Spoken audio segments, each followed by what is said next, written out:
Alas 5 Gs na, 1 Western Visayas na. Alas 5 Gs na, 1 Western Visayas na.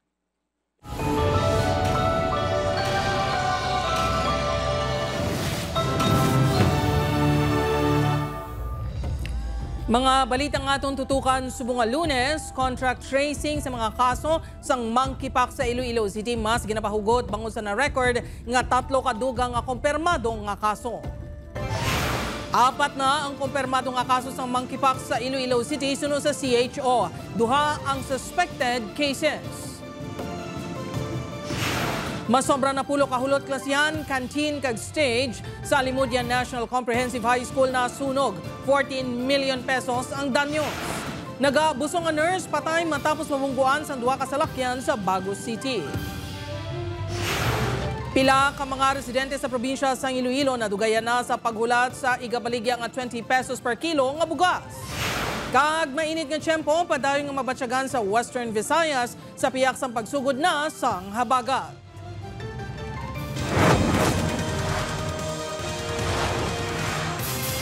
Ini ang GMA Regional TV, 1 Western Visayas.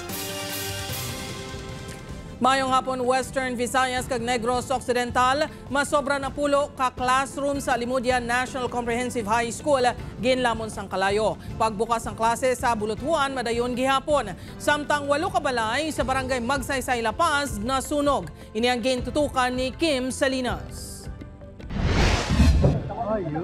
Ginpukaw sa dakong asunog ang pila ka manunudlo sang Alimudian National Comprehensive High School pasado alas 3 kinas ang kaagahon. Ginlamon sang kalayo ang masobra pulo ka mahulot klasehan. 5 diri ang ginagamit nga instructional classrooms samtang ang iban ang naga-service stockroom. Nasunog man ang canteen, school clinic kag ang stage. Nadala sa nagkalasunog ang mga laptop, TV, costumes kag rondalya instruments. Kasubo nga makulangan kabala sang classroom nga supposed to be magamit pa. Kag ang instruments balaan na learn mo na sir nga i-love mo. Kay grabe gid na ang sample ang band namon sa Alimudian. Grabe gid ang performances. Gintinguan sa news team nga makuhaan sa pahayag ang Alimudian BFB apang wala sa makapa-interview samtang nagapadayon ang investigasyon. Apang base sa reports sa Alimudian Police, naglabot sa masobra 14 million pesos ang halit sang sunog. Ginatudlo nga sa TLA room nagsugod ang kalayo. Totally damaged na siya. Ang 14 niya classroom, may partially damaged nga sa akin. Kita niyo pagsulod dito, ang gym bala. Initial na nila nga finding, probably sa electrical ang nagalin ang sunog. Sunod sa principal sa Bulutuan, may nabatian kuno nga sirit sang kuryente ang guard nga nakatukib sang sunog. Daan na ang nasunog nga istruktura kag natalan ang nagani nga ipademolish. Hindi naman kuno makaapekto ang insidente sa nagahilapit nga abre klase. Na-contingency plan na kami with the LGU kag may na-identify na kami nga mga facilities ng school nga i-convert into classrooms. Samtang makitaan sa sining nga aerial video ang halit sang sunog nga nagluntad sa barangay Magsaysay Village Biyernes ng gabi. Sa investigasyon sa BFP Iloilo City, nagali ng kalayo sa ikaduwa nga panalgan sang balay sang pamilya Sanchez. 6 kabalay ang totally gutted samtang 2 ang partially damaged bangod sang sunog. Masobra 1.5 million pesos nga danyos ang gidbilin sang kalayo. Electrical in nature ang ginasundan kabangdanan sini. May man din nag-occupy sa itong room mo. Kaya ang nabilin itong tao during sa time is si Ma'am Layden Sanchez which araman sa dalom. In-inform na sa gani nga may kakasunog na sa second floor ya. Upod Kermel Porquia, Kim Salinas, 1 Western Visayas.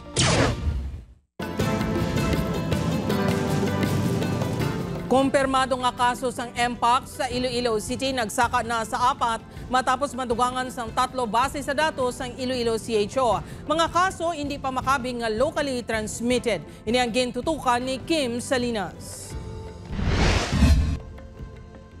3 pa kakumpirmado nga kaso sa Mpox ang dugang nga na-record sa Iloilo City. Inibase sa junto nga report sang Iloilo City Health Office.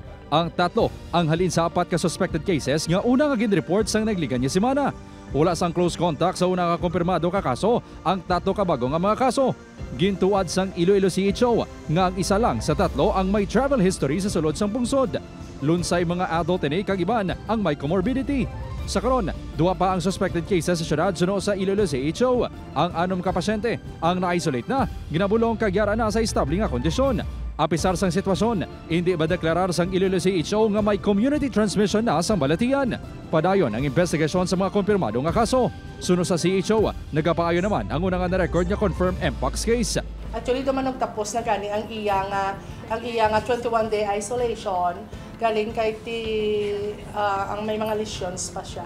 So in our protocol, in our guidelines, whichever comes longer. Right now, we are still in investigation of the correct definition kung anong ginatawag nga community transmission. Padayon niya ginahinyo sa otoridad ng publiko nga mag-obserbar sang health protocols kag magpabilin nga kalmado. Todo na ang pagpasangkad sa otoridad para matapna ang paglapta sa balatian. The Iloilo City Health Office is in close coordination with the Iloilo City government and is actively engaging with school, barangay officials, border checkpoints, and workplaces to strengthen our collective response aimed at prevention and containment. Samtang sa Iloilo Province, ginakabig na nga recovered ang positibo nga kaso nga na-record sa Iloilo Provincial Health Office. Ang pasyente, ang isa ka menor de edad. Upod Caramel Porquia, Kim Salinas, 1 Western Visayas. Para sa dugang nga mga balita sa Negros kag Panay, mangin kaupod ta si Adrian Prietos. Adrian? Maraming salamat, Jerd. Sa Bago City, Negros Occidental, nagabusang ang nurse, patay matapos na bungguan sang duha ka salakyan. Samtang babae patay anom kay Iban Papinason, matapos na bungguan sang truck ang motor kay tricycle sa Kabangkalan City. Diyan ang balita ng atong gintutukan. Daw kangay nga natakluban sa kalibutan ang pamilya Buendia matapos na bungguan patay ang Iloy nga si Maria Angela, 36 anyos, sang hindi lang isa kundi duha ka salakyan samtang nagatabok sa pedestrian lane sa National Highway sakop sa Barangay Talok, Bago City, Domingo sang gabi.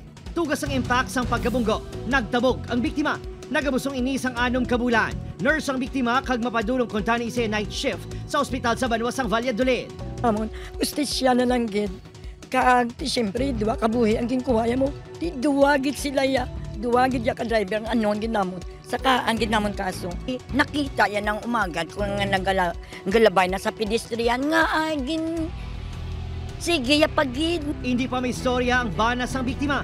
Lalaki ang lapsag nga napatay, nga ikaduha nga bata sang biktima. Sa investigasyon sa kapulisan, una nga nabungguan ang biktima sang salakyan nga ginadala ni Philip Johnson Cantelier nga halin sa Kawayan kag padulong sa Bacolod City. Sang nagtabok sa biyak na lane, nalasakan pagidini sang salakyan nga ginamaneho ni Salvador Castro. Hindi gid namungod lang natabo. Discuss lang gid.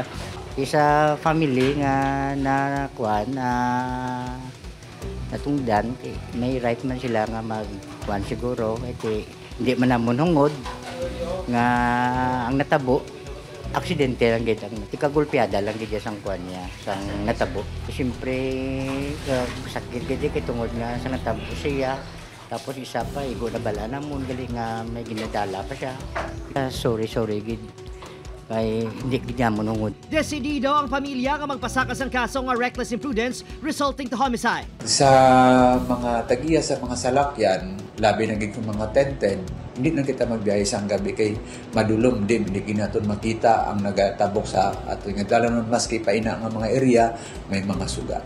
Samtang, patay 51 anyos si Jinky Pitogo matapos ginbungguan sang truck ang inasakyan sininga tricycle sa highway sa Barangay Tampalon, Kabangkalan City isang Sabado.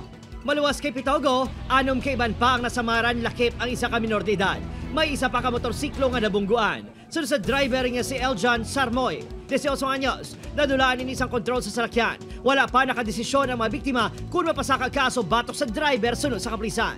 Upod, Kiril Casillo, Adrian Prietos, 1 Western Visayas. SK officials ng Barangay Bacau, Mandurriao dakop sa drug buy-bust operation.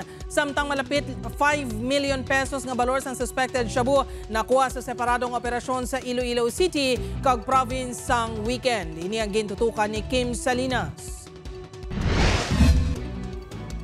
Imbes nga maganyat sa mga kabataan nga maglikaw sa illegal nga aktibidad, preso sa Iloilo City Police Station 7 ang 23 anyos nga incumbent sangguniang kabataan na kagawad sa Barangay Bacau, Mandurriao. Ini matapos nakuhaan ini sang 408,000 pesos nga balor sang suspected shabu sa buy-bust operation sang Biyernes. Gintinguan sang news team nga makuha ang bahin sa niya pang nagpamalibad nga magatag sang pahayag. Sunod sa kapulisan, ginpanginwala ni alias Von nga nagagamit ini sa droga kag nagnegatibo man ini sa drug test. Apang ginako nga naga-distribute ini sa illegal nga droga. Nakaagi man preso ang ginikanan sini sa pagka-involbar sa illegal drug trade. They want to sustain the needs. Ang proceeds nga makuha niya isa ginabakal niya sang needs nila, sang iyang live-in partner. Wala naman makapalag ang tatlo ka high-value individuals nga sanday alias Totong, 46 anyos alias Totong Libat, 44 anyos, kag alias Panoy, 36 anyos sa bypass operation sa barangay Mulyeluni City Proper kahapon sa ngudto. Nakuha sa ila ang ginabulubanta 200 grams sang suspected shabu nga nagabalor sa masobra 1.3 million pesos. Samtang arestado man ang 45 anyos nga babae nga isa ka beautician sa drug bypass operation sang Regional Police Drug Enforcement Unit 6 sa barangay Lanag, Santa Barbara, Iloilo, Sabado sa gabi. Ang subject nga ginakabig bodigera ang ginkilala kay alias Bing nga residente sang barangay Daga, Santa Barbara. Ginatulo source ni ang karelasyon sini sa Nubilibid Prison sa Muntinlupa City. Masobra 3.5 million pesos ang balor sang suspected shabu ang nakuha sa subject nga preso na karon sa Santa Barbara Police Station. Lideron daw medyo naging ulsol man sa no kagabi kay ti iya nga gin-reveal siya to nga gamay lang man ning kinatag nga kwarta sa iya pero ti amo pa niya madat na niya gali kaya natakpan siya. Upod Carmel Porquia, Kim Salinas, 1 Western Visayas. Mga kapuso, pila ka mga residente sa probinsya sang Iloilo na dugayan na sa paghulat sa 20 pesos nga kilo sang bugas. Duha ka probinsya sa riyon nagaproseso na agod mas subsidize ang ilang inugbaligya nga bugas sunod sa DA6. Si Zen Kilantang Sasa nakatutok live sa Barangay Maliao, Pavia, Iloilo. Zen?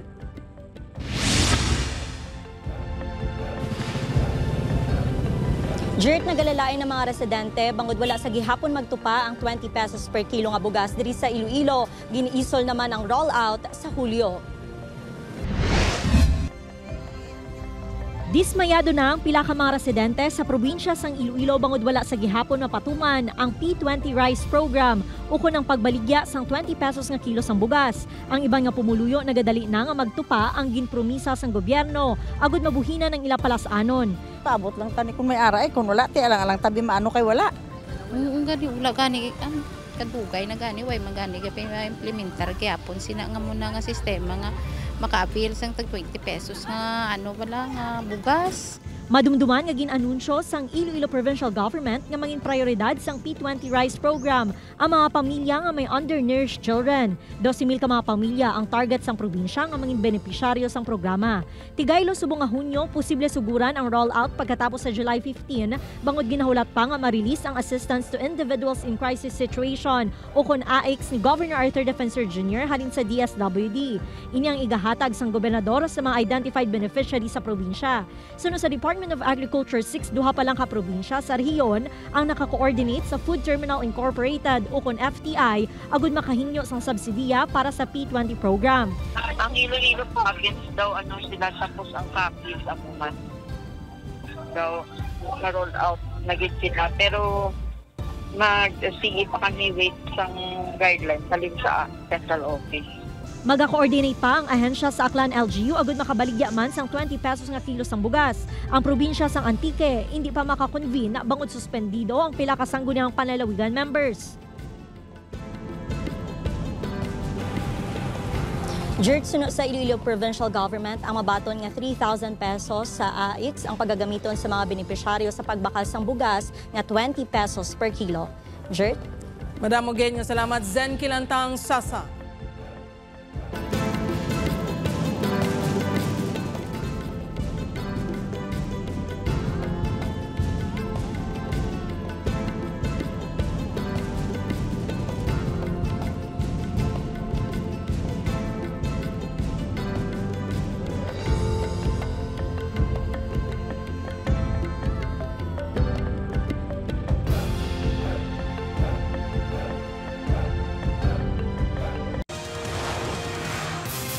Ini ang GMA Regional TV, 1 Western Visayas. Mga kapuso, pagpangtiro sang ido sa CPU campus nakuhaan sang video. Gwardya nag-ako sa kapulisan nga nahimo ang akto. Si Zen Kilantang Sasa nakatutok. Mabatian sa sining nga video ang lupok sang pusil. Inyamo ang tion sa ginapasuni pagpangtiro sa layaw nga ido sang security guard sa sulod sang Central Philippine University campus. Makitaan pa ang duha ka ido nga nagpalagyo sa lugar. Mation-tion may nakitaan nga lalaki nga nakasuksok sang puti nga bayo. Ini ang ginaaligar gwardya nga among nagpangtiro sa mga ido. Nakilala na ang among nga gwardya. Sa investigasyon sang kapulisan, nagtuad ang suspect sa pagpangtiro sa ido. Bangod nagaduda ini nga may rabies ang mga ido. Initially, ang nagagwa dito nga nagindudahan ko nung posibleng may rabies, and at the same time nagakapos na siya sang threat dira sa mga estudyante kag ilabot sina dira ang mga basura dira ginapang sang ido.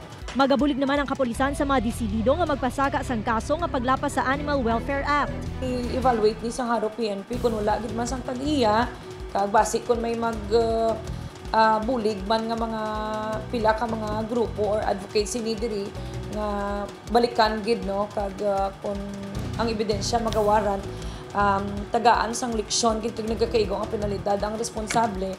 Gintuan sa news team nga makuha ang pahayag sang gwardya apang ginkuha na ini sang security agency sa eskwelahan. Matandaan nga sang tinalikdan nga semana, nag-report sa isa ka animal welfare group ang pila ka estudyante nga nakasaksi sang ginaaligar pagpatay sang ido sa sulod sang campus. Una na nga nagpagawa sang official statement ang CPU nga hugot nga ginakondenar sang universidad ang pagmaltrato sa kasapatan. Sa subong padayon pa nga ginaimbestigahan ang insidente. Upod kay Cirilo Renduque, Zen Kilantang Sasa, One Western Visayas. Mapuso sa Bacolod City naman, lalaki na sapuan patay sa Libertad Public Market, may igo sa pagkatiro. Samtang lalaki ginbuno patay sa Banago. Yaring balita nga itong gintutugan. Nasapuan na lang nga wala na sang kabuhi ang 25 anyos na kargador nga si alias Alog sa Libertad Public Market sa Bacolod City, Sabado sang kagahon Mayo 31. Ginapahayag nga samtang nagakatulog tiro ini sa ulo.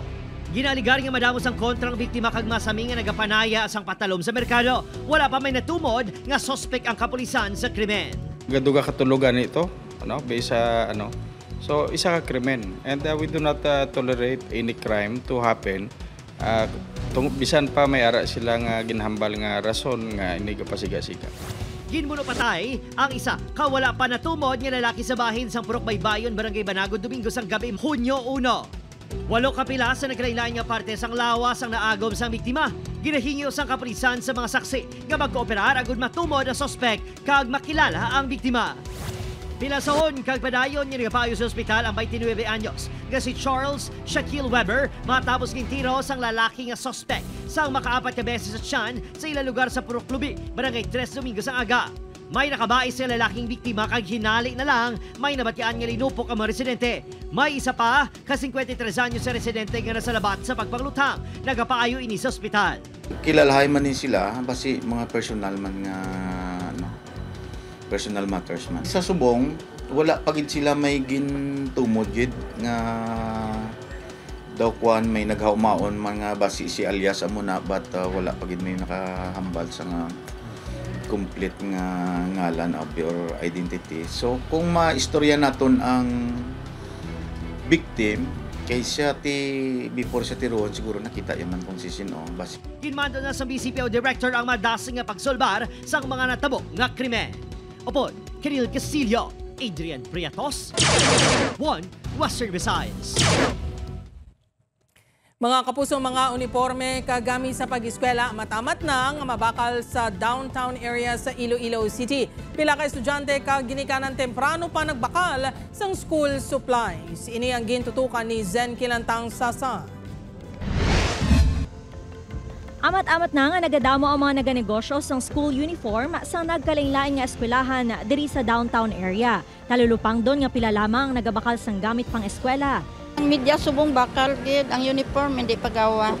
Nagabili ang pang-ibabaw nga uniforme sang babae nga estudyante sang 100 pesos pasaka. Nagaumpisa sa 250 pesos ang palda samtang ang pantalon sa mga lalaki ang mabakal sa 100 pesos pasaka. 50 pesos to 70 pesos ang sando, samtang 3 ka pares sang medyas nagabili sang 50 pesos. Antes pa magbukas ang klase, naga-canvas na sang school supplies ang pila ka ginikanan kag estudyante. Para hindi na kami magbudayan, magnita kung di nang mas barato, something. kung diin ang hapos lang sa bulsa or notebook, papel. Base sa price guide nga ginpagawa sa Department of Trade and Industry, 29 sa 195 stock keeping units ang nakitaan sang pagnubo sa presyo. Yara sa 5 pesos, tubtob 10 pesos ang ginubo sa presyo sang notebooks. Yara naman sa 1 peso, tubtob 6 pesos ang ginubo sa presyo sang pad papers, samtang nagnubo naman sa 5 kapiso ang presyo sang lapis. Upod kay Cirilo Renduque, Zen Kilantang Sasa, One Western Visayas. Mga kapuso, formal na nga nagpungko bilang ika-31 nga hepes ang Philippine National Police si General Nicolas Torre III. Ini ang kadungan sa change of command ceremony nga ginpatigayon sa Camp Crame, Caina sang aga. Si Torre nga nagbulos kay General Romel Marbil ang nahauna nga alumnos sang Philippine National Police Academy nga magapamuno sa PNP sunod sa Presidential Communication Office. Antes ng PNP Chief, si Torre ang nagserbe nga hepes ng CIDG humalin sang September 25, 2024. Sang June 18, 2024, tubtob September 24, 2024, nanging direktor si Torre sa Police Regional Office 11 kung sa diin ini ang nagpanguna sa pagdakop kay Kingdom of Jesus Christ founder Apollo Quiboloy. Isa man ini sa mga nagpanguna sa pagdakop kay anay Presidente Rodrigo Duterte para ini ang madala sa The Hague, the Netherlands. Nagapang idaron subong sang 54 anyo si Torre nga natawo sa Hulo, Sulu. Ang Iloy sini ang isa ka Ilongga nga taga Dumangas, Iloilo.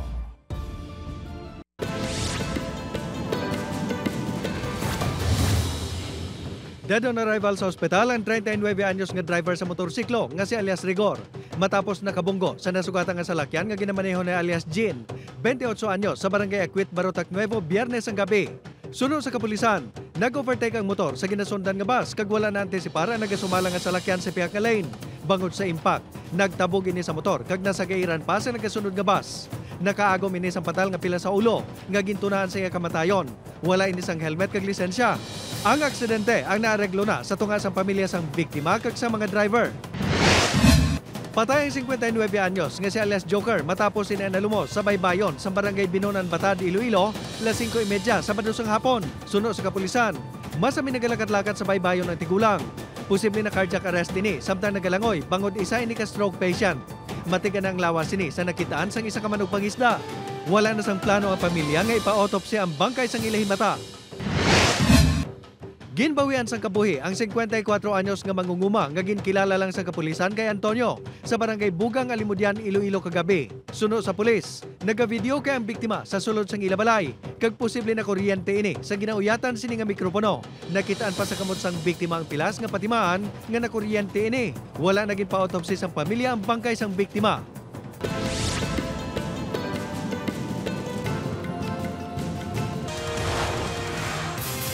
Ini ang GMA Regional TV, One Western Visayas. Mga kapuso, nagdaog sa kategorya nga Best Multi-Platform Campaign ang panata kontra fake news nga ginlunsar sa pagpanguna sa GMA Integrated News. Kaupan ang halos si Senta ka grupo na gikan sa pinakadalagkong media institution sa pungsod. Kampanya ini para pakigabatuan ang salang impormasyon sa nagkalain-lain nga platforms. Kabahin sa advokasya ang mga komprehensibo nga special report, interactive multimedia content kag iban pa nga content sa TV kag digital platforms. Nalabot sa kampanya ang mga tumalanaw kag netizens para buligan sila nga hindi mabiktima sang fake news. Para kay Oliver Victor B. Amoroso, GMA Integrated News Senior Vice President and Head sang GMA Regional TV kag Synergy, ang among pagkilala ang kadungganan kag panawagan para mag-aksyon. Ginapakita man sini ang panata sang GMA Integrated News sa credible journalism.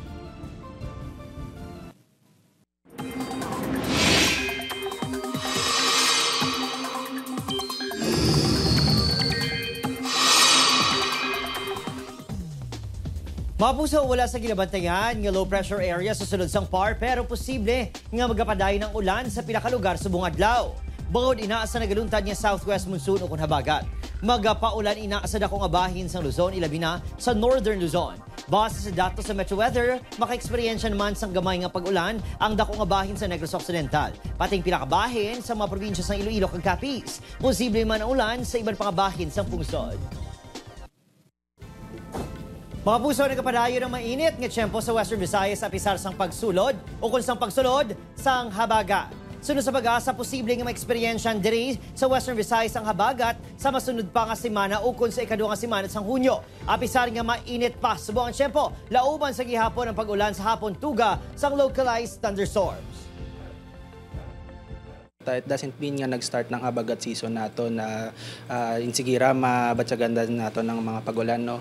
Diri sa aton, possible by the second week of June, possible nga ma-experience nato ng habagat. But sa karon, lantaw nato medyo mataas pa ang heat index nato.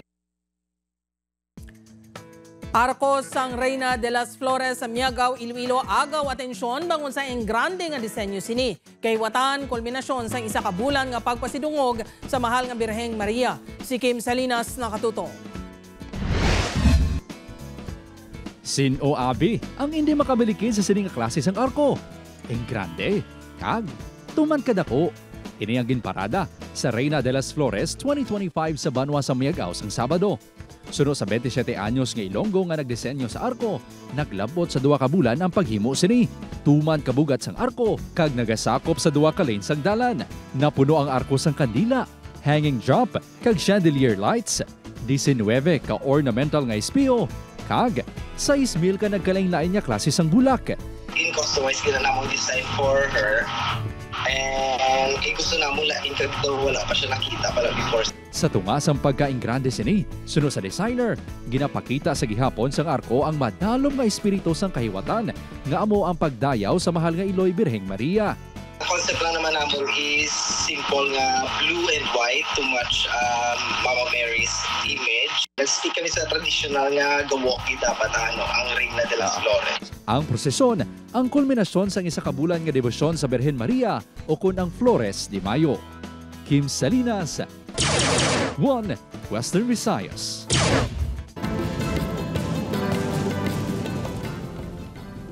Mabusa pa dayon ang pagsakas ng presyo ng diesel kag gasolina subong nga semana. Base sa datos sa gikan sa mga oil company, ang presyo ng gasolina ang magasakas ng 40 sentimos kada litro sumugod buwas June 3. 30 sentimos naman ay gasakas sa kada litro ng diesel.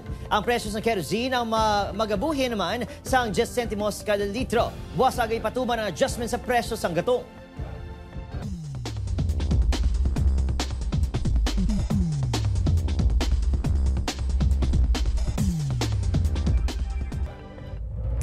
Sa aton mga kapuso diri sa Western Visayas kag Negros Occidental, subong man sa aton mga kapuso abroad, madamo gid nga salamat sa pagtutok. Mag-isa kita kag ibalo ng mga balita tungod local news matters. Ako si Gertrude Charlatan, ini ang 1 Western Visayas, bugos nga puwersa para sa mas dako nga misyon kag mas masangkad nga pagserbisyo sa pungsod.